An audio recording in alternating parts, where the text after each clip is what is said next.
Good morning बच्चों, सभी आप कैसे हैं। फिर आज एक नया पाठ लेकर मैं आई हूँ। ये पाठ हमारे 10वीं कक्षा का दूसरा अध्याय है, ईदगाह, और इसके लेखक है महान साहित्यकार जिसे उपन्यास का सम्राट भी कहा जाता है, मुंशी प्रेमचंद जी। तो आज ये लेसन हम लोग देखेंगे कि उन्होंने अपनी इस कहानी में कितनी सुंदर ढंग से, कितनी अच्छे से एक छोटे बच्चे के माध्यम से हमको बहुत बड़ी सीख दी है। चलिए शुरू करते हैं। पहले उन्मुखीकरण देखेंगे। पथिकों को जलती दोपहर में पेड़ सदा देते हैं छाया, खुशबू भरे फूल देते हैं हमको नव फूलों की माला, त्यागी तरुओं के जीवन से हम भी तो कुछ देना सीखे। तो इसके लिए प्रश्न ये है, पथिकों को जलती दोपहर में सुख व आराम किससे मिलता है? किससे मिलता है? हाँ, जैसे यहाँ पंक्ति में दूसरी लाइन में दिया है ना, पेड़ सदा देते हैं छाया। तो पथिकों को जलती दोपहर में सुख और आराम पेड़ों की छाया से ही प्राप्त होता है। खुशबू भरे फूल हमें क्या देते हैं? तो हमने देखा था खुशबू भरे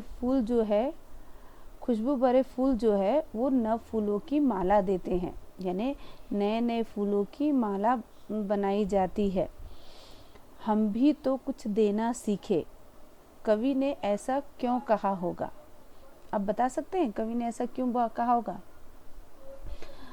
हम देखते हैं कि इस ब्रह्मांड में, इस प्रकृति में जितनी भी चीज़ें हैं वो कुछ न कुछ सीख देती है। जैसे अभी हमने देखा, पेड़ जो है वो छाया देते हैं, और छाया के साथ साथ क्या देते हैं? वो लकड़ियाँ मिलती है, उससे फल मिलते हैं, फूल मिलते हैं, है ना। वो पेड़ अपने लिए कुछ नहीं रखता है, वो सब कुछ दे देता है। तो अब हम तो इंसान हैं, पेड़ तो एक जगह रहता है, हम तो कहीं भी जा सकते हैं, हम कुछ भी कर सकते हैं। तो इसीलिए हमको भी कुछ दूसरों को कुछ देना चाहिए। तो इसीलिए न कवि कहा है कि हम भी दूसरों को कुछ देना सीखे, क्योंकि केवल लेना ये सही नहीं होगा, देना भी बहुत ज़रूरी है। ठीक है। अब उसके बाद हम देखते हैं उद्देश्य। अब इस पाठ ईदगाह का उद्देश्य क्या है? कहानी विधा से परिचित कराना, छात्रों में कहानी लेखन कला का विकास करना, उनमें त्याग, सद्भाव व विवेक जैसे संवेदनशील कर्तव्य बोध संबंधी गुणों का विकास करना। यानी ये पहली बात, ये किस विधा में है? कहानी विधा में है। तो कहानी, इसे देखकर बच्चों को कहानी लिखने भी आनी चाहिए। वो छोटी छोटी कहानियों से शुरुआत कर सकते हैं। ज़रूरी नहीं हो कि पहली कहानी बहुत अच्छी हो जाए, लेकिन शुरुआत करने से कोई भी काम जो है जब उसकी शुरुआत हो जाती है और बार बार उसके ऊपर काम किया जाता है, तो वो काम जो है बहुत ही अच्छा होता है। और इस कहानी से हमें त्याग, सेक्रीफाइस की भावना मिलती है, बलिदान की भावना मिलती है, सद्भाव मतलब शुभ भाव, लोगों के प्रति हमारे मन में अच्छे भाव होने चाहिए। विवेक का अर्थ होता है सही और गलत का ज्ञान होना। तो ये जो संवेदनशील कर्तव्य है हमारे, जिसे बहुत सेंसिटिव भी कहा जाता है, तो इन गुणों का विकास इस कहानी के द्वारा होता है। विधा विशेष, जैसे मैंने अभी थोड़ी देर पहले बताया था कि ये कहानी है। कहानी शब्द जो है कह धातु के साथ आनी कृत प्रत्यय जोड़ने से बना है। मतलब कहानी की शुरुआत किस शब्द से हुई है? कह, और इसमें आनी प्रत्यय जोड़ा गया है। कह का मतलब होता है कहना, जिसको दोनों को मिलाकर क्या बनाया गया है? कहानी। कह का आशय होता है कहना, किसी घटना या बात का सुंदर ढंग से प्रस्तुत किया जाना ही कहानी है। कहानी ऐसे नहीं कि कोई भी बात आपने बोल दी बस वो कहानी हो गई, कहानी इसे नहीं कहते हैं। कहानी जो है उसका स्टोरी अच्छी होनी चाहिए, उसकी कथा अच्छी होनी चाहिए, उसको बताने का ढंग जो है वो अच्छा होना चाहिए, जिसे सुनने वाले या पढ़ने वाले में जिज्ञासा उत्पन्न हो कि आगे क्या होगा, आगे क्या होगा, कैसे होगा, इस प्रकार की भावनाएं उनके मन में होनी चाहिए। ठीक है, तो प्रेमचंद जी इसी प्रकार की कहानियों में अनुभवी है। इसके बाद हम देखते हैं प्रेमचंद जी का परिचय, जिनका जन्म जो है 31 जुलाई 1880 में बनारस के लम्ही नामक गांव में हुआ था।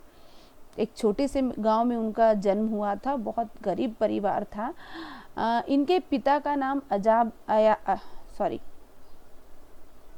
इनके पिता का नाम अजायब राय था और इनका वास्तविक नाम, यानी प्रेमचंद तो इनके साहित्यिक नाम से जुड़ा है, लेकिन इनका असली नाम जो था वो धनपत राय था।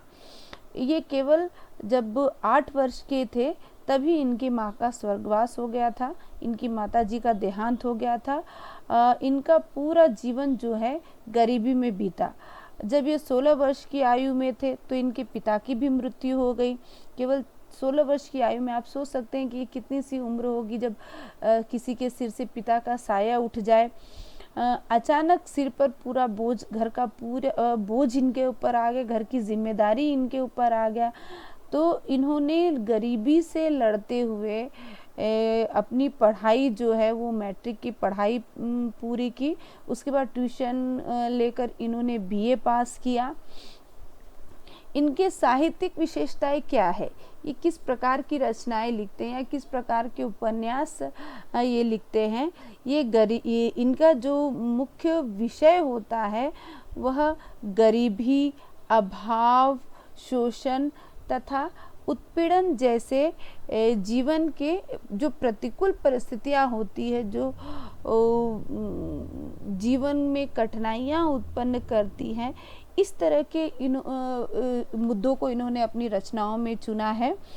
और इनका एक खास विषय होता था विधवा जीवन, कि किस प्रकार उस ज़माने में विधवाओं को समस्याओं का सामना करना पड़ता था, उन्हें क्या क्या भुगतना पड़ता था। इस विषय पर भी इन्होंने अपनी कई कहानियाँ लिखी है। और इनके कुछ प्रमुख कृतियों के नाम है सेवा सदन, मील मजदूर, बड़े घर की बेटी, नमक का दरोगा, प्रायश्चित, मंदिर और मस्जिद, सत्याग्रह, सती इत्यादि इनकी प्रसिद्ध रचनाएं हैं। इन्होंने 1935 में गोदान नामक उपन्यास की भी रचना की और इन्हें कई पुरस्कार भी दिए गए। और इनके सम्मान रूप में जो भारतीय डाकतार विभाग जो है, इनके नाम से उन्होंने एक डाक टिकट जारी किया है सम्मान के लिए। और इनका निधन जो है 8 अक्टूबर 1936 में इनका निधन हो गया था, यानी इनकी मृत्यु जो है 1936 में इनकी मृत्यु हो गई थी। तो हमने देखा कि ये कितने गरीब, कितनी समस्याओं का सामना करके भी इन्होंने अपने जीवन में प्रसिद्धि हासिल की है।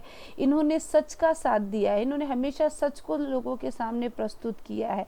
इन्होंने कम से कम 1 दर्जन इन्होंने रचनाएं लिखी है, उपन्यास लिखे हैं इनकी, और कहानियाँ इनकी 250 से ज़्यादा है। तो जब भी आप इनकी कोई भी कहानी पढ़े आपके दिल को छू जाएगी, अंदर तक लोगों को हिला के रख देती है। इनकी कहानियाँ जो है वो वास्तविक प्रस्तुत करती है। उसके बाद हम देखेंगे विषय प्रवेश। विषय प्रवेश में जैसे मैंने पहले भी बताया था कि विषय प्रवेश क्या है, पाठ से संबंधित जानकारी होती है। प्राचीन काल से ही नैतिक मूल्य जो है भारतीय जीवन के प्रतिबिंब रहे हैं, यानी मॉरल वैल्यूज़ जो है हमारा, जो बड़ों के प्रति सम्मान होना चाहिए, अपने कर्तव्य को पूरा करना चाहिए, ये हर भारतीयों में होता है। ये हमको बचपन से ही सिखाया जाता है कि हमारी संस्कृति क्या है, हमें किस प्रकार से लोगों के साथ व्यवहार करना चाहिए, किस प्रकार की क्या जीवन जीना चाहिए, ये सभी चीज़ें जो है हमको बचपन से ही सिखाई जाती है हम भारतीयों को। और इस हम किस प्रकार अपने बड़े बूढ़ों का भी सम्मान करते हैं। तो ठीक है बच्चों, आज ईदगाह भाग 1 में इतना ही। अब सेकेंड पार्ट में आपको इस पार्ट का व्याख्यान मिलेगा। धन्यवाद।